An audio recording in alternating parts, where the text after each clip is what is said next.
दुनिया भर में स्वास्थ्य के लिए बड़ी चिंता का कारण रहे हैं संक्रामक रोग। ऐसा ही एक रोग है निमोनिया, जिसके कारण हर साल लाखों लोगों की मौत हो जाती है। फेफड़ों में होने वाला ये संक्रमण गंभीर स्वास्थ्य जटिलताओं का कारण बनता है। बच्चों में इस रोग का जोखिम सबसे ज्यादा देखा जाता रहा है। विश्व स्वास्थ्य संगठन WHO की रिपोर्ट के मुताबिक निमोनिया दुनिया भर में बच्चों की मौत का सबसे बड़ा कारण है। हर वर्ष निमोनिया के कारण 5 वर्ष से कम आयु के 7 लाख से अधिक बच्चों की मृत्यु हो जाती है, जिनमें लगभग 1.90 लाख नवजात शिशु भी शामिल हैं, जो संक्रमण के प्रति विशेष रूप से संवेदनशील होते हैं। जागरूकता बढ़ाने का दिन है विश्व निमोनिया दिवस। स्वास्थ्य विशेषज्ञ कहते हैं सभी लोगों को फेफड़ों में होने वाली इस गंभीर संक्रमण से निरंतर बचाव के लिए प्रयास करते रहना चाहिए। निमोनिया संक्रमण को लेकर लोगों को जागरूक करने और इससे बचाव को लेकर शिक्षित करने के उद्देश्य से हर साल 12 नवंबर को विश्व निमोनिया दिवस मनाया जाता है। डॉक्टर बताते हैं कि बैक्टीरिया, वायरस और फंगस किसी के कारण भी रोग हो सकता है। जिन लोगों की रोग प्रतिरोधक क्षमता कमजोर होती है, उन्हें इससे बचाव को लेकर और भी सतर्कता बरतने की आवश्यकता होती है। बच्चे और कमजोर इम्यूनिटी वालों को सचेत रहने की है जरूरत। श्वसन रोग विशेषज्ञ बताते हैं बच्चे और कमजोर इम्यूनिटी वाले इस संक्रमण का अधिक शिकार होते हैं। समय से पहले जन्मे बच्चे और नवजात में निमोनिया और इसके कारण होने वाली जटिलताएं अधिक देखी जाती रही हैं। फ्लू, कोविड-19 और न्यूमोकोकल रोग निमोनिया के सामान्य कारण हैं।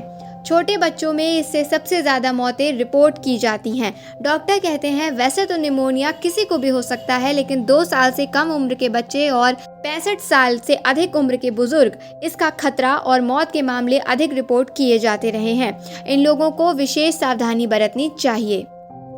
बैक्टीरियल निमोनिया है सबसे आम। निमोनिया एक गंभीर संक्रमण है जो एक या दोनों फेफड़ों में मौजूद वायु थैलियों में सूजन पैदा कर सकता है।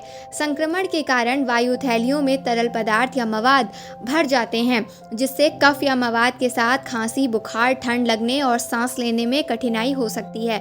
बैक्टीरियल निमोनिया का सबसे आम और गंभीर रोगों का कारण माना जाता है।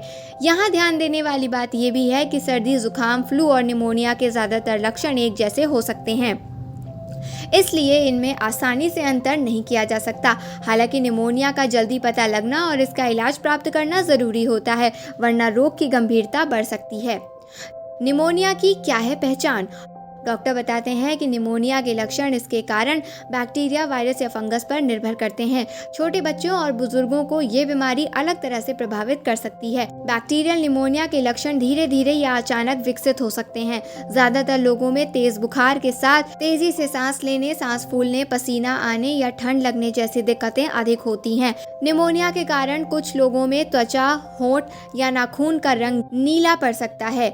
इसके अलावा कुछ लोगों को भ्रम या मानसिक स्थिति में बदलाव जैसी दिक्कतें भी होने लगती हैं। क्या एक से दूसरे को भी हो सकता है ये संक्रमण? स्वास्थ्य विशेषज्ञ कहते हैं निमोनिया को वैसे तो संक्रामक नहीं माना जाता है, लेकिन स्ट्रेप्टोकोकस निमोनिया वायरस इस रोग का सबसे आम कारक है। इसका जोखिम एक से दूसरे व्यक्ति में हो सकता है। संक्रमित सतहों को छूने या खांसने, छींकने से निकलने वाली ड्रॉपलेट्स के माध्यम से ये संक्रमण एक से दूसरे में फैल सकता है। हालांकि फंगस के कारण होने वाला निमोनिया संक्रामक नहीं होता है।